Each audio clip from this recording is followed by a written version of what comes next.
Ahoy crew, and welcome back. Today we're going to be making some cookies, specifically an old-fashioned ground raisin cookie.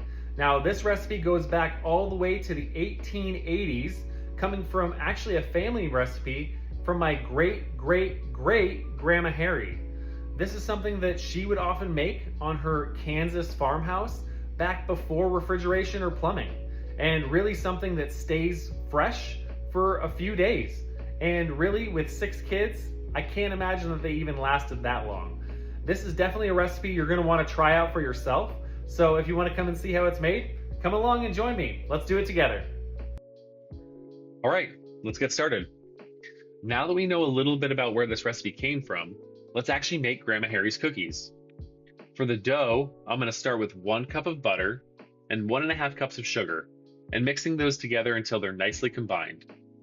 This is a pretty straightforward cookie dough, but as we start adding everything together, you'll see there are quite a few flavors packed into these cookies. Next, I'm adding 2 beaten eggs along with 1/4 cup of molasses. The molasses immediately starts changing the color of the mixture, and it's going to give these cookies a deeper flavor that should work really well with cinnamon and nutmeg we'll be adding later. And when I'm working with a family recipe this old, I really don't want to change too much. I want to experience these cookies as close to the recipe that's been passed down as I can. For the dry ingredients, I'm starting with 2.5 cups of flour, 1 teaspoon of salt, 1 teaspoon of baking soda, 1/4 teaspoon of cinnamon, and 1/4 teaspoon of nutmeg, and I'm going to sift that all together. Then, I'm going to chop 1/2 cup of nuts into nice small pieces. Once those are ready, I'm going to add those into my flour mixture. I'm going to do the same thing with 1 cup of raisins. I'm going to chop those really fine, almost until you get them into a fine paste. Now, I'm going to add those chopped nuts and raisins like I shared directly into the flour mixture and mix everything together. Getting them into the flour will first help to kind of distribute all those little pieces throughout the dry ingredients before we start to bring everything together. Once that's done, I'm going to gradually start adding that entire mixture to our butter, sugar, eggs, and molasses. And between the molasses, the cinnamon, the nutmeg, the raisins, the nuts, there'll be a lot of really classic flavor packed into this dough.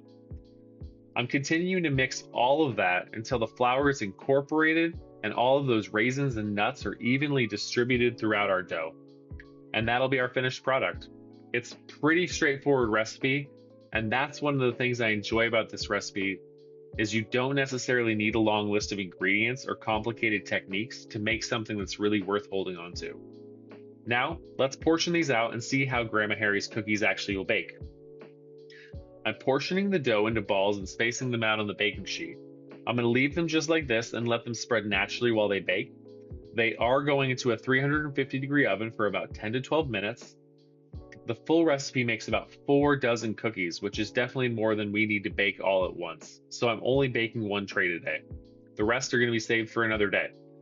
For that second tray, I'm portioning out the rest of the dough, but instead of putting these into the oven, they're actually going to go into the freezer. Once they're frozen solid, I can transfer them into a freezer-safe container or bag and pull out just a few whenever we're ready for fresh cookies. I love doing this with big batches of cookie dough because we get to enjoy freshly baked cookies today, but we'll also have Grandma Harri's cookies ready whenever we want them later. And while our first tray finishes baking, I want to hear from you. Do you have any recipes that have been passed down through your family? Maybe it's been written in an old cookbook, tucked away in a recipe card, or it's just one of those recipes somebody in your family knows by heart. Tell me about it in the comments. Now, once those are done, here they are. I'm going to let them cool for just a few minutes before moving them around too much. They already look incredibly soft, and now I'm really curious to see what we got going on inside. So let's break one open. Now, this is what we want to see. Something that looks soft and chewy with all those little pieces of raisins and nuts running throughout. And for a recipe that's been in the family this long, I'd say it's holding up pretty well. Now they've had a little bit more time to cool, it means it's finally time to try one. And there's something really special about standing in my own kitchen making a recipe that came from my great grandma. It's something that a little piece of family history that I get to actually taste. If you want to see more family recipes like this, drop a follow and come and cook with me. Thanks for joining, and I'll see you in the kitchen.